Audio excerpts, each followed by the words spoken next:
Hello, welcome back, and today we're going to immediately start off with our Bible reading that was the inspiration for the series. Jesus told him, I am the way, the truth, and the life. No one comes to the Father except through me. Over the last 2 months, we have covered all sorts of ideological stronghold and improper centering. Ranging from the unexamined life to full-throated commitment against God, there are many popular ways for individuals to entertain their own paths. Today, we're going to be looking at Jesus as the way. In the book of John, there are many statements beginning with I am when Jesus is referring to himself. For example, I am the bread of life. I am the light. I am not of this world. I am the resurrection and the life, and many more. All of these statements are in the affirmative, as they are describing the qualities of who Jesus is. But out of all the I am statements, I am the way might be the most provocative for the unbeliever. Today, that is what we're going to explore. In Matthew chapter 7, Jesus is talking about the narrow gate and the narrow path. Enter through the narrow gate, for the gate is wide and the road broad that leads to destruction, and there are many who go through it. How narrow is the gate and difficult the road that leads to life, and few find it. This is one of the easier passages to understand on its face, but its implications are difficult. These words were spoken by Jesus towards the end of the Sermon on the Mount, as this is the beginning of the conclusion. This takes place after the ask, seek, knock verses, which in summary is about pursuing the Father and about his care for us. As for the verse itself, the wide gate represents exactly what we have been talking about over the course of the past couple of months. And the path is wide, the path is full of sin, and this path leads to death. The nature of this path highlights how easy and frictionless life can be even when we're in error. Without consideration for the end of the path, it seems to have every advantage, being the most populated path. And as we see today, the world has a wide gate as there are so many ways to miss the mark. In 2 weeks, we'll be covering sin in more detail, but this is a crucial point in understanding Jesus as the way, is that the world's gates are wide. However, the narrow gate represents the correct way, and the phrase difficult the road represents the nature of our faith. We are not only to enter the gate, but we are to stay on the path, making the way difficult throughout the duration of its travel. The difficulty referred to in this verse implies quite a bit, but there are things left unsaid. There is no mention of the injustice of the easy path or the justice of the narrow path. This is part of why these verses are difficult for non-believers. People approach this message about needing to come to God from the perspective of the wide gate. Many people talk about how God would not limit entry just to a narrow gate that is either through our own merit, our own intuition, our own works, or any other means to avoid destruction and death. As we have gone over through the course of this series, none of those things work. We often see this with people who attempt to attack ideological strongholds. There's an attempt to combat the world's way of thinking with the world's way of thinking, which is pure folly. For example, many people who wish to fight wokeism or nihilism will take to the power of positive thinking in order to try to overwhelm those ideological strongholds. Neither movement really responds well to this. Nihilism would simply say that positive thinking is an incorrect axiomatic consideration since nothing truly matters. Wokeism would say that the power of positive thinking is simply a construct that allows the powers that be to uphold a system of tyranny and oppression, and therefore there is nothing to be positive about. At best, it allows these ideological strongholds to seem to have equal footing and grants bad ideas legitimacy. At worst, it makes a mockery of the truth.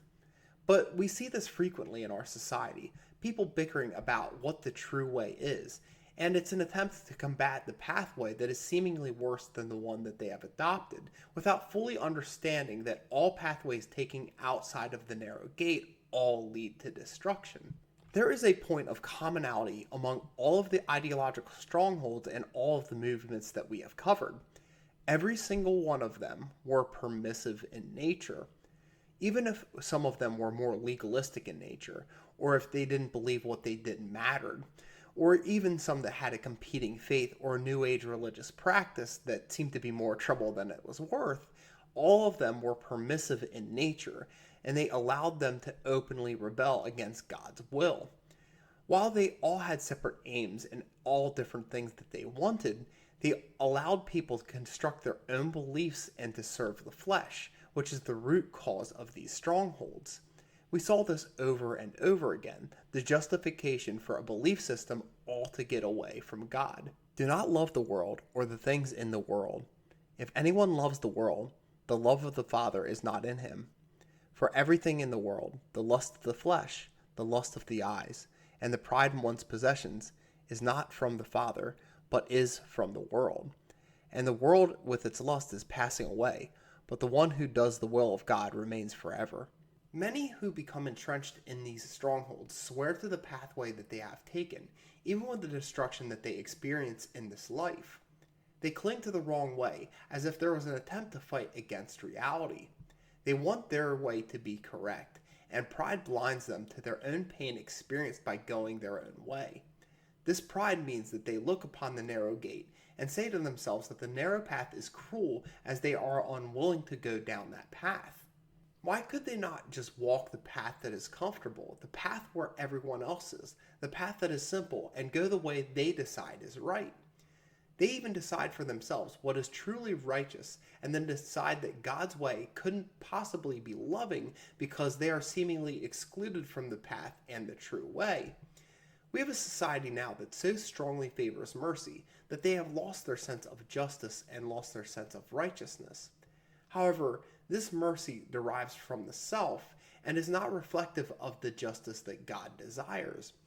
But because these values are inverted and because people don't understand mercy, justice, and righteousness, instead there is a lashing out at God. As Christians, we understand that Jesus is the answer. We believe that Jesus is the way. We have the benefit of understanding because we are in His Word. I have a belief that the vast majority of people in the West know of Christianity. That part isn't controversial. Many in the West know that Jesus died on the cross and was resurrected. Many people will go to the 2 holiday services in the calendar year and will understand the basic story of Jesus. But what I personally believe is that very few have actually heard the full gospel story. To illustrate this point, I'll share one of my fandom theories that very few people have actually seen Star Wars. It might seem a little out there, so just bear with me on this one. Star Wars seems to be as popular as ever now that Disney has acquired the rights. Millions of people have seen the sequels and even the prequels. Many people have seen the updated original trilogy that had additions and additional content. But what happened to the original that wasn't updated? The original trilogy before the additions were made. Those have not seen a public release since the VHS days.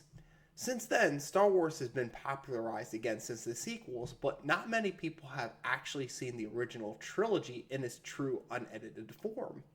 I believe that the same thing is true about the gospel in the West. There's often a soft peddling of the message, a substitution of what the general public believes the Bible to be instead of what it is. This public message is often told from a cultural standpoint instead of a religious one. More people than ever are being raised outside of the church, and even being raised from within the church doesn't guarantee that they are receiving the gospel. We have seen many of these ideological strongholds all have offshoots that have infected the church, and continuing where we left off in Matthew chapter 7, Jesus warns us about this. Be on your guard against false prophets who come to you in sheep's clothing, but inwardly are ravaging wolves. You'll recognize them by their fruit. Are grapes gathered from thorn bushes or figs from thistles? In the same way, every good tree produces good fruit, but a bad tree produces bad fruit. A good tree can't produce bad fruit, neither can a bad tree produce good fruit. Every tree that doesn't produce good fruit is cut down and thrown into the fire, so you'll recognize them by their fruit. Not everyone who says to me, Lord, Lord, will enter the kingdom of heaven, but only the one who does the will of my Father in heaven. On that day, many will say to me, Lord, Lord, didn't we prophesy in your name, drive out demons in your name, and do many miracles in your name? Then I will announce to them, I never knew you. Depart from me, you lawbreakers. Giving full context for these verses is very important, mostly because in this context it solidifies what came before. These are very difficult verses for the world to contend with, and it may give us pause as well. There are many people in the world that may claim to know Christ. They know of him, and there are many who even go to church. But do they truly believe in Jesus as the way, or do they believe in their own works to save them? Do they believe in their own merit, or do they believe in their own intuition? Even worse, there are people who are looking to false prophets, and false prophets themselves who hunger for power and ambition. There are others yet who want to use the pulpit and the church as a place to propagate their own way, and to preach their own values that are not grounded in the Word. As we have examined, that's not a totally uncommon occurrence in the West. This means we also need to be reflective of our own roots and our own fruits in order to understand where we stand. We can help others to see what the true way is, and to discern who is following Jesus in both their words and their deeds within the leadership, so that we do not let fellow believers be led astray. Up until this point, we have covered the perspective of the wide path. As we see from that perspective, we have every reason in the world, quite literally, to take the easy path with the exception of the inevitable destructive end.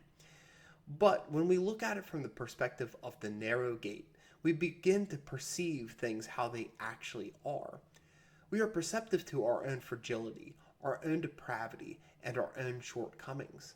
We understand that because of the benevolence of God, the narrow gate exists. Justice and mercy are his.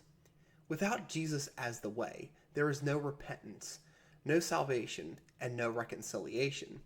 It is at this point that we center ourselves properly and humbly before God, understanding that Jesus must be the way. This is lost on those who see the wide path, who think that justice and mercy belong to their hand alone.